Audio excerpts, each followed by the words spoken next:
16টা বছর আমরা কথা বলতে পারি নাই, 16টা বছর আমরা মাহফিলে ময়দানে স্বাধীনভাবে কথা বলতে পারি নাই। আমাদের মাইক কেড়ে নেওয়া হয়েছে, আমাদেরকে গ্রেফতার করা হয়েছে, নির্যাতন করা হয়েছে, নিপীড়ন করা হয়েছে, অত্যাচার করা হয়েছে। জি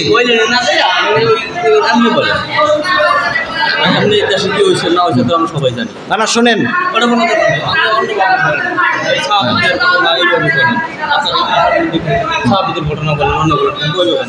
ক্ষমতায় বসেই সেনাবাহিনীর কর্মকর্তাদেরকে হত্যা করলো, হেফাজতের হাজার হাজার আলেমদেরকে হত্যা করলো।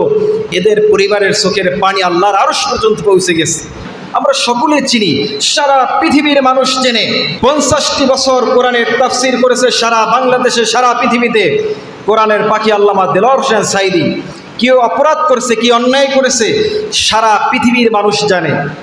যারা তার মামলার সাক্ষী তারাও স্বীকার করেছেন যে তিনি নিরপরাধ। তাকে 13টি বছর জেলখানায় রেখে নিদারুণ কষ্ট দেওয়া হয়েছে। এরপরে তাকে বিষ প্রয়োগের মাধ্যমে হত্যা করা হয়েছে।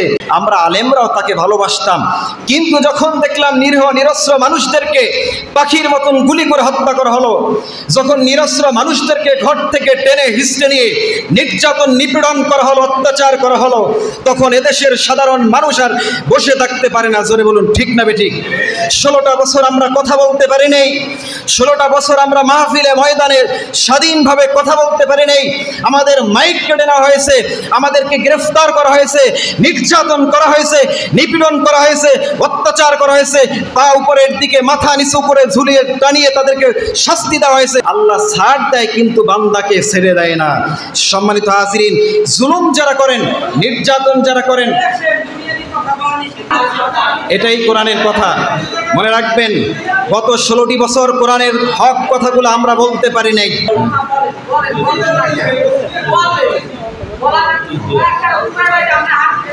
জি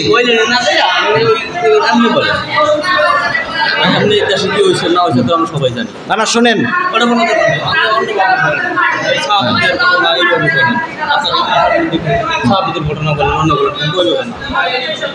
বাংলাদেশে কি হয়েছে এটা আমরা দেখেছি। নমরুদ 1300 রাজত্ব কায়েম করেছিল, তার 1300 রাজত্বকে নাস্তে নাবুদ করে দিলেন। ফেরাউন 1300 রাজত্ব, সন্ত্রাসের রাজত্ব কায়েম করেছিল, আল্লাহ তাআলা তার গোষ্ঠী সুদ্ধা ধ্বংস করে দিয়েছেন। জোরে বলুন ঠিক না বেঠিক? 15টি বছর, 16 বছর প্রায় স্বৈর শাসক নাম আসলো তার। গোটা জাতি তার আচরণে ক্ষিপ্ত, তার আচরণে ব্যথিত, তারা লজ্জিত। একথা গোটা জাতি স্বীকার করে। কেন? তিনি উন্নয়ন করছেন, সবাই স্বীকার করেন। তার কিছু আচরণের কারণে দলমত নির্বিশেষে, ধর্ম বর্ণ নির্বিশেষে সব শ্রেণীর মানুষ, সব পথের মানুষ, রঙের মানুষ রাজপথ রঞ্জিত করলো, বুকের তাজা রক্ত জমিনে ঢেলে দিল, যার কারণে চরম পতন হয়েছে। জোরে বলুন ঠিক না বেঠিক? আমরা আলেমরাও তাকে ভালোবাসতাম, কিন্তু যখন দেখলাম নিরীহ নিরস্ত্র মানুষদেরকে পাখির মতন গুলি করে হত্যা করা হলো, যখন নিরস্ত্র মানুষদেরকে ঘর থেকে টেনে হিঁচড়ে নিয়ে নির্যাতন নিপীড়ন করা হলো, অত্যাচার করা হলো, তখন এদেশের সাধারণ মানুষ আর বসে থাকতে পারে না। জোরে বলুন ঠিক না বেঠিক? 16টা বছর আমরা কথা বলতে পারি নাই, 16টা বছর আমরা মাহফিলে ময়দানে স্বাধীনভাবে কথা বলতে পারি নাই। আমাদের মাইক কেড়ে নেওয়া হয়েছে, আমাদেরকে গ্রেফতার করা হয়েছে, নির্যাতন করা হয়েছে, নিপীড়ন করা হয়েছে, অত্যাচার করা হয়েছে, পা উপরের দিকে মাথা নিচু করে ঝুলিয়ে টানিয়ে তাদেরকে শাস্তি দেওয়া হয়েছে। চিৎকার দিয়ে বলেন নাউজুবিল্লাহ। আল্লাহ তাআলা কাউকে সহসায় ধরে না, আল্লাহ ছাড় দেয় কিন্তু বান্দাকে ছেড়ে দেয় না। সম্মানিত হাজিরিন, জুলুম যারা করেন, নির্যাতন যারা করেন, এটাই কোরআনের কথা। মনে রাখবেন, গত 16টি বছর কোরআনের হক কথাগুলো আমরা বলতে পারি নাই। আমি যেই কথা বলছি একটা কথা ভুল বলি নাই। হ্যাঁ, না রাজনীতিক না, কথাগুলো আমরা শুনি, কতটা ফিনিশিং দিই না, রাজনীতি না। মানুষ আমাদেরকে নির্যাতন করা হতো, মাইক কেটে নেওয়া হতো, কোরআনের কথাগুলো বলতে পারতাম না। আমি আপনাদের কাছে প্রশ্ন রাখবো, শোনেন, আমি আপনাদের কাছে একটা প্রশ্ন রাখি, কোরআনের হক কথাগুলা কি আমি বলতে পারবো? জি এমনি দেশে কি হয়েছে না হয়েছে তো আমরা সবাই জানি। না না শোনেন, ওটা কোনো কথা নেই, আমরা অন্যভাবে বলেন। এই সাহাবীদের ঘটনা এইভাবে বলেন, সাহাবীদের ঘটনা বলেন, অন্য বলেন, বই বলেন না। আমাদের বাংলাদেশে কি হয়েছে এটা বলো তো। ঠিক আছে? শোনেন, আপনারা উত্তেজিত হয়েছেন, উত্তেজিত হওয়ার কিছু বলা হয় নাই, উত্তেজিত হওয়ার কিছু বলা হয় নাই। প্রত্যেকটা কথা রেকর্ড আছে, আপনারা শুনবেন। আমি লাস্ট প্রশ্ন করি, আমরা কি কোরআনের আইন চাই কি চাই না? আমরা কোরআনের পক্ষে থাকতে চাই কি চাই না?